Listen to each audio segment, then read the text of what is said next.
YouTube, welcome back. I know it's been some time since I've done any form of video, but I've been a little busy. So I'm just doing a sort of general update, I guess. To the keen-eyed among you, you will have noticed these lovely lights. I'll get on to those in a second. Also, the even keener-eyed will notice there's another drive here. So I had that other caddy which had this spare SAS drive in case I ever needed it. But I was thinking 120 gig SSDs are really cheap.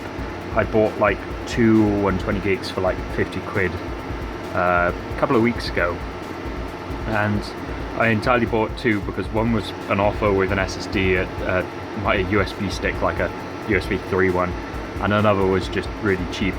And so I used the one, but I had the other lying around, and I thought, well, I wonder how an SSD will function on the HP P410i, non-i model RAID card that I have in here, because it's SAS Gen 1, yes,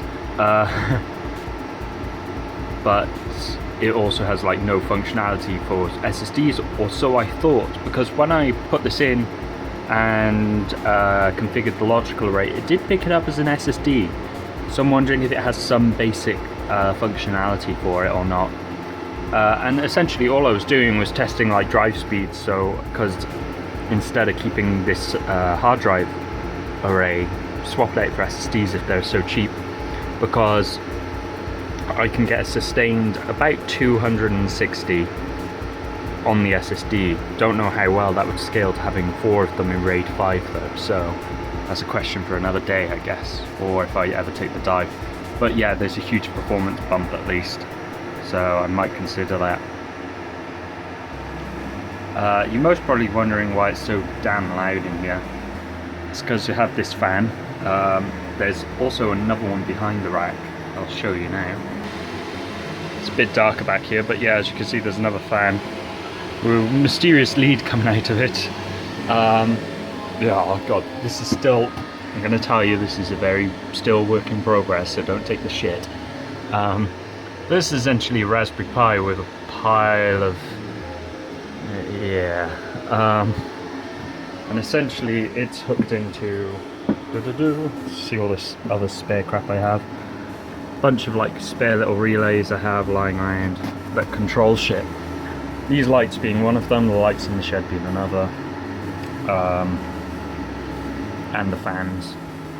And there's some temperature probes on it all, so I can monitor the temperatures, and essentially these fans turn on and off depending, sorry about that, depending on temperature. And I also have like these Python scripts that essentially allow me to turn these things on and off. I also have a small internal page that brings this up, because on this Pi itself, let's see, it doesn't want to recognize the screen command. Screen R, yeah, there we go. You'll see we have this, which is essentially a Python script that every 5-10 seconds, I think, just probes the temperatures and then adjusts the fans accordingly, turning them on and off. There is no like, how do I call it, speed control. So essentially that's apparently the temperature in here. Seems a little high, and it definitely doesn't feel like 26.5 in here. Temperature out is apparently 23 degrees, and if the temperature in here goes above 21, it turns the intake fan on. If it goes above 23, it then turns the exhaust fan on, and it only turns them on providing that the outdoor temperature is lower than the indoor temperature. Woo! So I've got a bit more of a detailed thing on that coming up hopefully soon. And there's also a web service on this Pi running that I'll get into that more later as well. So a while ago, you lot might recall, you lot, how rude, me putting in this Intel X520 SFP Plus 10 gigabit card, and this one in my FreeNAS box, very similar. I hope you can hear me because it's pretty light back here with this other fan on. And the idea was I was direct attaching the Proxmox machine to the FreeNAS box, but you'll most probably notice that there's two leads coming out of the FreeNAS box. Where does this one go? This one goes into this switch, which is a Netgear ProSafe GSM 7328S. So it's a 24 port gigabit switch. Really need to work on cable management, but then this rack doesn't really support cable management very well. 4 SFP combo ports, so these are gigabit, and then there's two, God, focus man, focus, there we go, two 10 gigabit SFP plus ports on the side.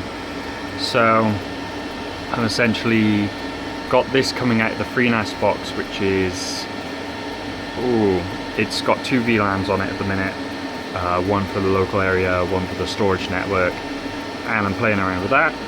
This is primarily the main reason I didn't want to do all of the 10 gig net stat sort of stuff, because I was going to do a slight comparison between direct attaching and going through something like this switch. I know this isn't the best 10 gigabit switch, but it's really affordable, like on eBay. This one also has 2 expansion modules in the back of it that I plan to use. They are the AX741 models, which are XFP 10 gigabit modules. You can get like 24 gig stacking ones or SFP plus ones, but seeing as I've got 2 of them in this, and I've got another one of these on the way, I plan to directly link the 2 together and get some 10 gig in the house and on my desktop as well. So yeah, so as a result now, this final channel link is getting used less and less. I don't actually think I have anything running on the mount from the Proxmox machine anymore, and nor is anything running off this gigabit card on the FreeNAS box, because it's all coming out of either these 2 or these 2 10 gig connections. So yeah, any other updates? I'm thinking. Oh yeah, I'll give a quick overview of the VLAN state. So as you can see, ignore this. This is because it's a huge sheath and I can't get a proper plug for it. But this is the line going over to the actual house, this one. All of this is pretty much all of this equipment. This yellow one is going off to that machine. Yeah, like these 4 by here are the management ports for everything. And as you can see, the yellow one is as well. This one goes off to the Pi because it hasn't got a proper home yet. These 4 storage network, so the 2 that come out of here, which is now redundant in itself, and these 2 here, even though in this one I've actually got on a VLAN as well. So all of this isn't on the same VLAN. This is a trunk coming over from the switch in the house, so it carries VLANs 10, 20 and 30. All of this is on 10, which is my network.